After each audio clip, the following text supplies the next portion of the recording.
avons le tutorat optimisé en entreprise qui consiste à reformuler les routines de travail des différents organismes. Donc, pour l'essentiel, c'est des entreprises qui sont dans une phase en transition et qui aimeraient s'ouvrir sur la francophonie ou tout simplement sur le marché québécois. Et donc, suite à cela, elles nous sollicitent afin que nous optimisions, comme le nom du service l'indique, que nous reformulions et que nous adaptions leur routine de travail.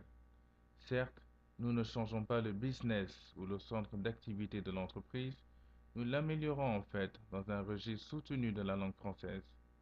Ceci s'effectue de façon étroite avec des tuteurs et des mentors qualifiés dans le domaine d'activité de l'entreprise en question. Je vous donne un exemple tout simplement. Il s'agit d'une entreprise en ingénierie. On se charge d'envoyer des tuteurs qui ont tout simplement un cursus en ingénierie afin que les routines de travail soient facilement assimilées et que par la suite, ils soient en mesure de retranscrire le tout dans un langage soutenu de la langue française, tout simplement. Donc, il concerne essentiellement les départements bilingues et francophones des différentes entreprises ontariennes ou canadiennes. Voilà. Ce que nous avons constaté, c'est que ce soit à Toronto ou dans l'ensemble du GTA, nous avons de façon continuelle un flot de nouveaux arrivants, ou tout simplement de nouveaux immigrants qui arrivent, qui sont parfaitement qualifiés, et qui ont des diplômes universitaires et autres. C'est-à-dire, c'est des docteurs, des avocats, des entrepreneurs, des architectes qui arrivent, qui sont parfaitement francophones. Et donc, on s'est dit, pourquoi pas les accueillir dans l'équipe TMF?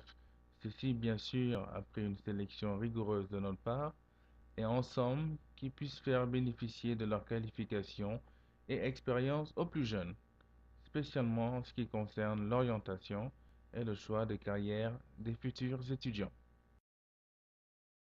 Et c'est la raison pour laquelle nous avons développé le mentorat professionnel qui consiste tout simplement à faire parvenir au domicile des élèves et des futurs étudiants le professionnel qui exerce tout simplement le métier qu'ils aimeraient faire. Et donc, suite à cela, c'est tout simplement une visite ponctuelle au cours de laquelle le professionnel, c'est-à-dire que si l'enfant souhaite devenir un avocat, on lui envoie un avocat à domicile. S'il souhaite devenir un pompier, on lui envoie un pompier à domicile. Et donc, par la suite, c'est une certaine interaction, un certain échange qui s'établit et c'est très apprécié par la famille surtout. Et suite à cela, l'enfant, il saura par la suite si effectivement il veut effectuer ce métier ou tout simplement devenir ce professionnel dans l'avenir. Le mentorat universitaire, c'est tout simplement, on va dire, un enfant, il a de bonnes notes. Il a de bonnes notes en physique, il a de bonnes notes en mathématiques. Il dit, ok, j'ai de bonnes notes et maintenant, qu'est-ce que je fais avec? Donc, on lui assigne, on lui envoie un mentor, rubrique universitaire, qui tout simplement va chez la famille, parce que ça se passe par cycle. Il va chez la famille, il recueille les incertitudes, les questions des parents. Très souvent, c'est les parents qui sont inquiets, donc il faut rassurer. Suite à cela, ce même mentor, il va effectuer ce qu'on appelle une investigation académique. Donc, il va se déplacer et il va recueillir l'information nécessaire permettant tout simplement de constituer ce qu'on appelle un plan d'orientation postsecondaire. Ça signifie qu'il va définir les préalables et les prérequis nécessaires au programme. Il va tout simplement se déplacer au niveau des campus universitaires pour parler avec les enseignants, les professeurs, les spécialistes, les experts dans la filière universitaire concernée.